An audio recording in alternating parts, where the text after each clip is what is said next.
진수가 나가지 마. 저런 놈하고 계속 살다간 네 인생이 엉망진창이 될 거라고. 엄마 말 믿어. 하지만 저는 엄마 말씀이 귀에 들어오지 않았고 밖에서 기다리는 남편에게 빨리 나갈 생각뿐이었답니다. 결국 부모님은 저를 포기하듯 놓아주셨고 다시 전처럼 연락을 끊고 지내게 되었습니다. 남편은 종합의원에서 내과 의사로 일하게 되었는데 생각보다 일이 바빴어요. 노인들이 줄을 서는 병원인데다 빨간 글씨에도 출근하는 날이 많았답니다. 그래서 저는 병원을 옮기는 게 어떠냐고 제안했어요. 자기야, 매번 주말에도 출근해야 해? 나랑 못다한 데이트는 언제 할 수 있는 거야? 의사는 원래 여유 있는 직업 아닌가? 그냥 병원을 옮기는 게 어때? 내가 들어갈 수 있는 병원이 이런 데밖에 없어. 전문의가 아니라 대학병원이나 이름 있는 병원에는 들어가기 힘들다고. 개인 병원을 차릴 때까지는 이러고 살아야 하니까 데이트하자니 놀아달라느니 이런 말은 참아. 알았어. 할 수 없지. 그렇게 남편은 계속해서 바쁜 나날을 보내며 집에만 오면 쓰러지듯 잠에 들었습니다. 옆에서 보기가 너무 안쓰러워 내조에 더 신경 쓰기로 결심했답니다. 저는 자주 보양식을 해주기도 했고 시간 날 때마다 도시락을 싸서 병원 앞으로 찾아갔어요. 자기야, 여기야 여기. 왜 또 왔어? 내가 병원 앞으로는 오지 말라고 했잖아. 치, 마누라가 남편 도시락 사다 주는 게 어때서 눈치를 보고 그래? 당연히 눈치가 보이지. 여기 다닌 지 아직 몇 달밖에 안 됐잖아. 자리를 오래 비우면 좋아하지 않는다고. 오래 안 잡을 테니까 걱정하지 마. 저기 공원 가서 밥 먹자. 내가 맛있는 닭백숙을 사왔다. 보온통에 담아서 아직 따뜻해. 백숙? 그거 먹는데 오래 걸리잖아. 당신은 생각이 없는 거니? 무슨 말을 그렇게 해? 난 당신을 위해 정성스럽게 준비해서 한달음에 달려왔다고. 알았어. 빨리 먹고 가. 남편은 일이 힘들었는지 이렇게 자주 짜증을 냈습니다. 저도 스트레스를 받으면 말이 막 나갈 때가 있어서 그 일을 이해하고 보듬어 주었어요. 가끔씩 도시락을 싸서 남편에게 찾아갔는데 어느 날 그이가 일하는 병원 앞에서 어떤 여자와 다정하게 대화를 나누는 걸 보게 되었습니다. 설마 하는 마음으로 몰래 귀를 기울였죠. 성진씨, 우리 언제 결혼할 거야? 아빠가 우리 결혼 빨리 했으면 좋겠다는데? 나도 빨리 하고 싶지. 그런데 내가 해결해야 할 문제가 있어서 말이야. 뭔데? 설마 여자 문제가 있는 거야? 아니, 나한테는 세이 덕분이라고. 여자 문제가 아니라 돈 문제가 있어서 그래. 금방 해결하고 가뿐한 마음으로 결혼하자. 돈 문제? 얼마나 필요하길래 그래? 내가 해결해 줄 테니까 말만 해. 아니야. 장인어른이 개인 병원까지 차려주신다는데 이런 사소한 것까지 도움을 받을 순 없지. 별로 크지 않은 문제니까 곧 해결하고 정식으로 세이 너한테 프로포즈 하도록 할게. 프로포즈? 아이 몰라. 대신 해주는 김에 제대로 감동시켜줘야 해. 당연하지. 내 심장을 바쳐서 자기 눈에 감동의 눈물이 흐르게 해줄 거야. 둘의 대화를 엿듣고 있던 저는 도시락을 바닥에 떨어뜨리고 말았고 다리에 힘이 풀려 주저앉았습니다. 이윽고 상간녀가 병원 안으로 들어가자 저를 발견한 남편이 다가왔습니다. 뭐야 당신? 언제 온 거야? 나쁜 놈. 뭐라는 거야? 당신 내가 병원 앞에 찾아오지 말랬지? 왜 이렇게 내 숨통을 조이고 그러냐? 하, 상간녀랑 한 병원에서 일하고 있어서 내가 찾아오는 게 싫었던 거지. 방금 다 들었어. 그러자 남편은 잠시 당황했지만 이내 미소를 띄우며 말문을 열었습니다. 그러셨어? 다 들었구나. 아무래도 하늘이 오늘 나한테 기회를 주는가 보다. 너와 헤어질 기회. 다 들었다니까 숨기지 않고 말해줄게. 나 이 병원 이사장 딸이랑 사겨. 내가 여기 들어오자마자 추파를 던지길래 덥석 잡았더니 결혼하자면서 개인 병원을 차려준다더라. 내가 그걸 거절할 이유를 생각해봤는데 도무지 떠오르지 않더라고. 당신은 나한테 아무것도 해줄 수가 없잖아. 그치? 우리 부모님 말씀이 맞았구나. 넌 나를 이용해 먹을 목적으로 결혼한 거야. 그걸 이제 알았어? 네가 부모랑 연 끊고 계속 지내면 내가 얼싸 좋다 하고 계속 같이 살 줄 알았냐? 네가 내 인생의 기회인 줄 알았는데 썩은 동아줄이더라고. 그래서 튼실하고 짱짱한 동아줄을 새로 잡은 거야. 나쁜 놈. 내가 이대로 가만히 있을 것 같아? 상간녀한테 네가 유부남이라는 거 밝히고 병원에서 쫓겨나게 해줄 거야. 니가 지켜 뭔데 내 앞길을 막아? 그리고 내가 왜 유부남이야? 우린 결혼식도 혼인신고도 하지 않았어. 그냥 동거인일 뿐이라고. 지금 헤어져도 아무렇지 않을 사이란 말이야. 네가 더럽게 나오면 나도 가만두지 않겠어. 이 병원 안으로 들어가는 순간 스토커라고 신고하고 망신을 주겠어. 스토커? 넌 스토커가 등록금 내주고 내조해주고 도시락 싸다가 바치니? 내가 너한테 어떻게 했는데 이렇게 뒤통수를 때릴 수 있어? 네 부모가 개인 병원을 안 해주고 내가 계속 반대하겠다는데 어쩌겠어. 더 볼일 없는 너한테 내 인생을 맡기는 멍청한 짓을 해야겠니? 다 알아들었으면 당장 꺼져. 아, 너희 집에 있는 내 짐은 그냥 다 알아서 버려라.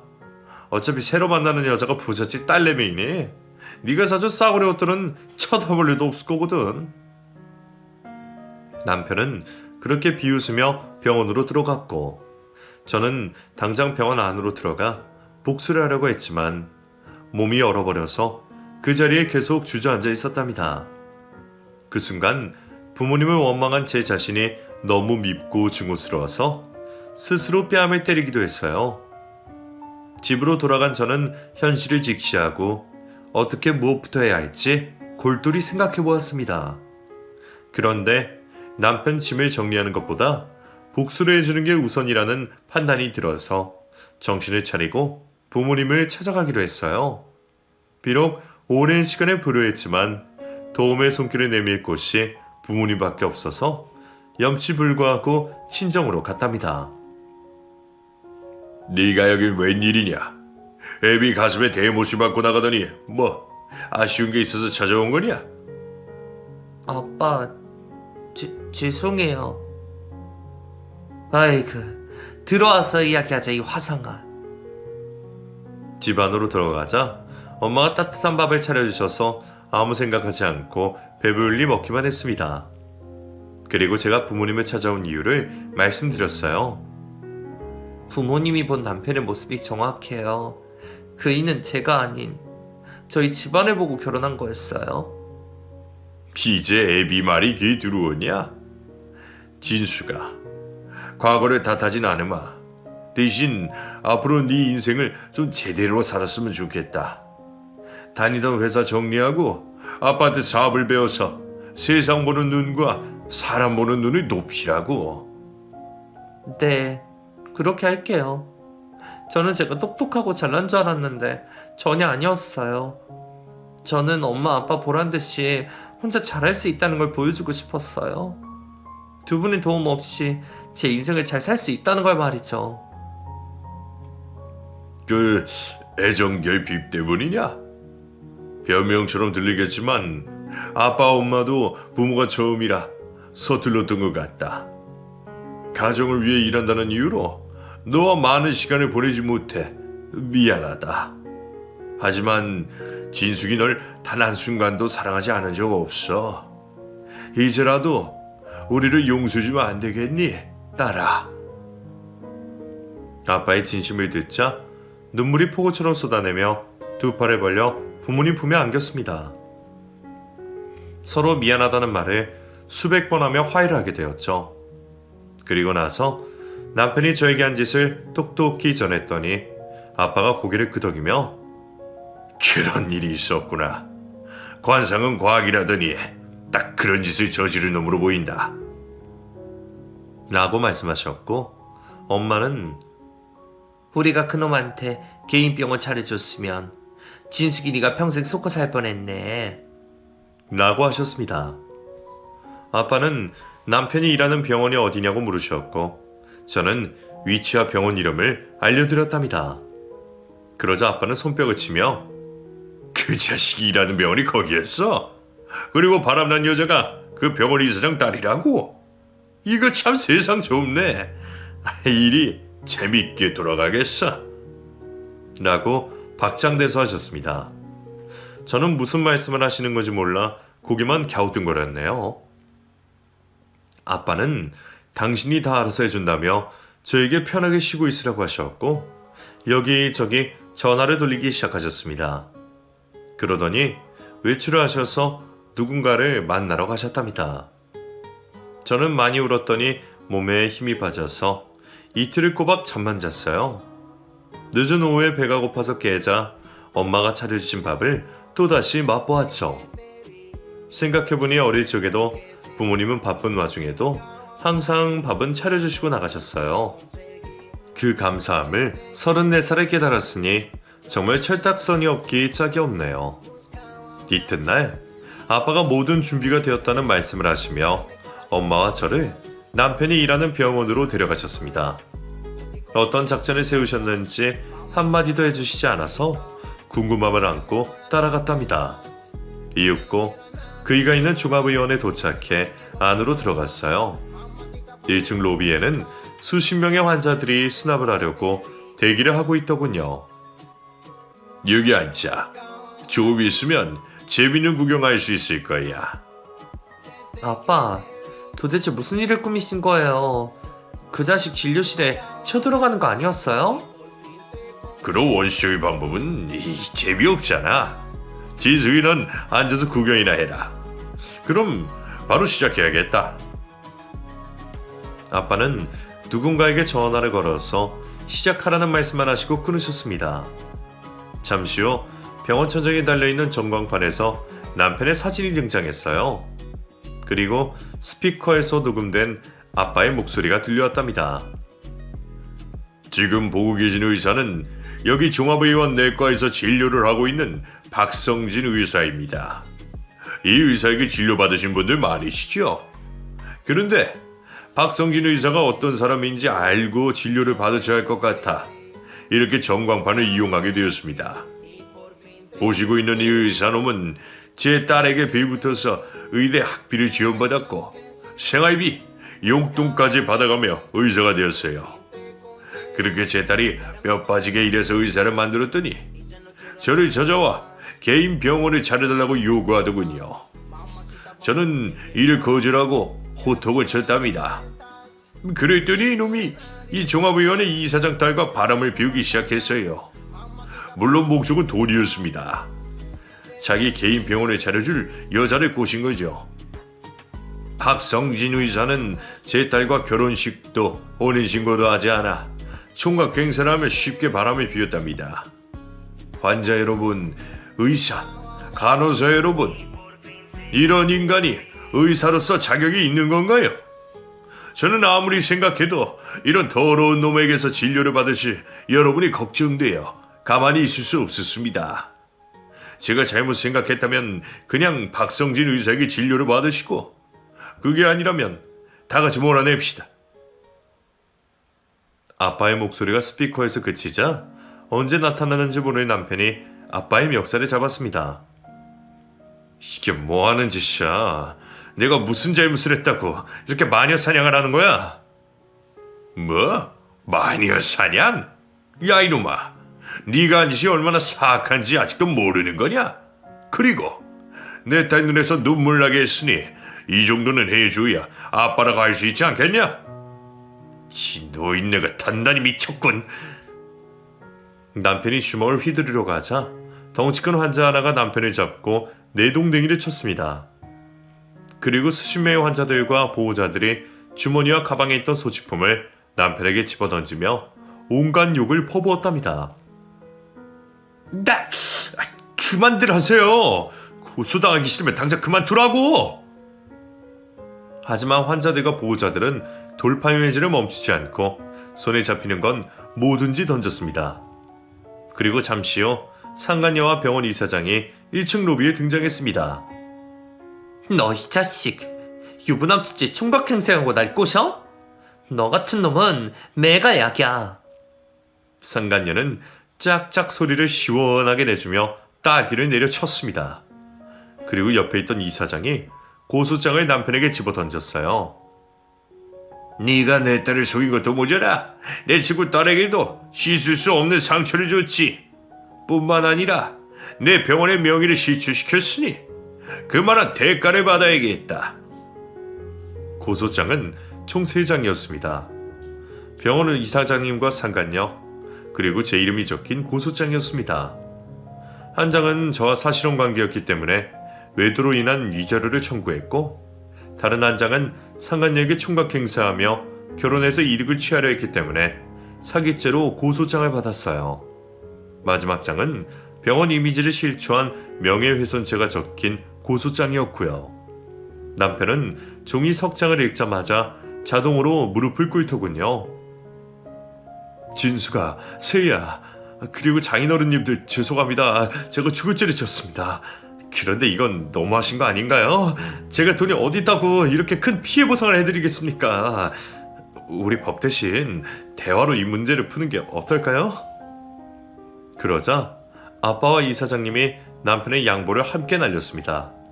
그리고 아빠가 말씀하셨죠. 이 자식아, 이런 결과가 올 거라고는 상상도 못했냐? 내 딸을 토살구평에만 내가 가만히 있을 줄 알았던 거야. 이제 네 인생 종쳤어. 박 선생, 앞으로 자네 의사 생활하는 거 좀 어려울 거야.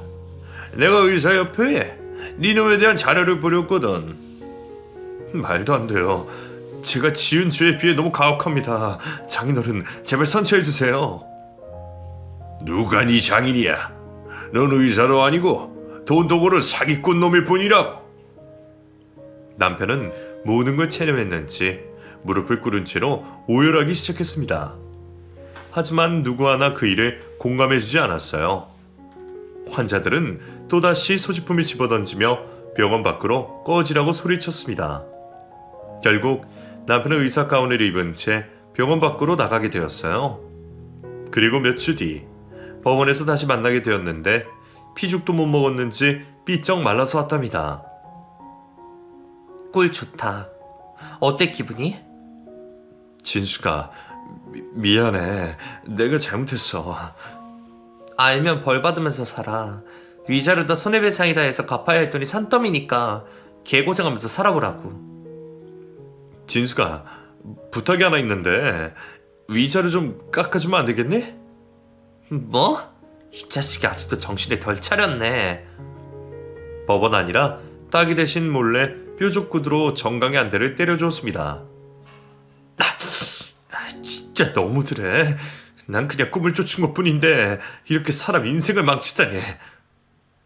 네가 내 인생 망친 거 생각 안 해? 너한테 쏟은 시간과 돈 그리고 사랑, 네 거짓에 놀아난 내가 불쌍하지도 않아? 또 그 소리네. 진수가, 너랑 나랑은 어차피 안 될 사이였어. 너희 부모님이 계속 반대하는데 어떻게 평생을 살겠냐? 역시 사람은 고쳐 쓰는 게 아니라더니. 그냥 시궁창에 처박혀 살아봐라. 어쩌면 조금 나아질지도 모르겠네. 그리고 저희 재판 차례가 와서 법정으로 들어가게 되었는데 판사님은 예상대로 남편의 모든 죄를 인정하고 피해 보상을 선고했답니다. 저는 그동안 남편에게 드린 돈과 정신적 피해 보상금까지 톡톡히 받게 되었고 상간녀와 이사장님도 많은 금액을 받게 되었어요. 남편은 대출을 여기저기서 받았는데 한참 돈이 모자라 사채까지 빌려서 보상하게 되었어요. 그래도 의사라는 직업 때문에 돈을 충당할 수 있었습니다. 병원 이사장님이 손을 써 놓아서 남편은 수도권과 각 지역의 병원에는 취직이 어려웠습니다. 돌고 돌아 들어가게 된 곳이 섬마을에 있는 종합의원이었어요. 거기엔 남편이 꼬실 여자는커녕 노인들만 가득한 마을이었답니다. 그래서 그 병원에서 받은 월급을 차압당하며 빚을 계속 갚고 있다네요. 언제가 끝일지 모르지만 오랫동안 손가락 빨고 고생해야 할 것입니다. 한편 저는 남편과 살던 집을 처분하고 친정으로 들어가 살기 시작했습니다. 부모님의 진심을 뒤늦게 알았고 사랑을 주고받고 싶어서 이 같은 선택을 하게 되었죠. 그리고 회사도 정리하고 앞밖에 사업을 배우고 있는 중이랍니다. 부모님은 재혼은 조금 늦게 하고 한동안은 천년을 끈끈하게 다지자고 하셨어요. 저에게 못다 해준 사랑을 주시겠다고 덧붙이면서 말이죠. 그래서 지금은 대부분의 시간을 부모님과 함께 보내고 있어요. 이제야 부모님이 친구보다 연인이나 남편보다 귀한 존재인 걸 깨달아서 무척이나 감사하게 생각하고 지내고 있네요. 지금 제 이야기를 들어주신 여러분 중 저처럼 후회하지 마시고 서운한 게 있더라도 부모님을 미워하지 마세요.